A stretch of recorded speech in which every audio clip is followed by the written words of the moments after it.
Machination machiavélique, révéler le rôle de Boris Johnson dans le conflit ukrainien. Dans le monde obscur de la géopolitique, où le pouvoir, l'ambition et l'intrigue se rencontrent, peu d'événements incarnent aussi clairement les principes machiavéliques que le conflit en cours en Ukraine. Au cœur de cette saga labyrinthique se trouve une figure dont les actions ont été enveloppées de controverses et de conspirations, le Premier ministre britannique Boris Johnson. Mais quel rôle Johnson a-t-il réellement joué dans les événements tumultueux qui se déroulent en Europe de l'Est, et dans quelle mesure ses actions reflètent-elles les stratégies rusées d'un Machiavel moderne? Alors que la guerre en Ukraine faisait rage, avec son lourd tribut sur les vies et les moyens de subsistance, un espoir est apparu sous la forme de pourparlers de paix prévus à Istanbul.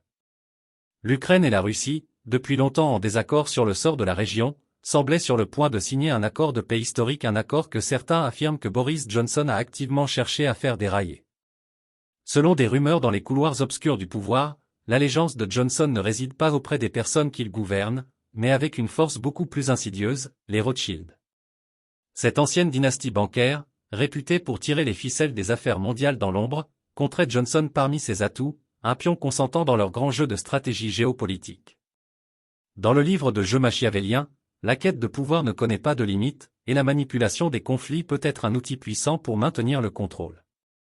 En interrompant le processus de paix en Ukraine, Johnson est accusé de servir les intérêts de ses maîtres clandestins, perpétuant le chaos et l'instabilité pour promouvoir leur agenda de profit et de domination.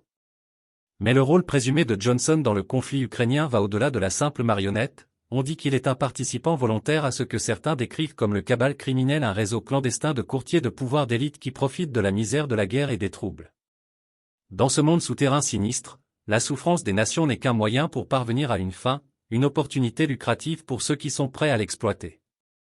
Pour comprendre les motivations de Johnson, il faut plonger dans les annales de l'histoire, où les principes machiavéliques ont guidé les actions des souverains et des hommes d'État depuis des siècles.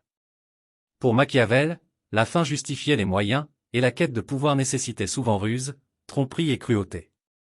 Dans la trahison présumée de Johnson envers le processus de paix, nous percevons des échos de cette éthique machiavélique, une volonté de sacrifier le bien commun pour un gain personnel et l'avancement d'intérêts obscurs.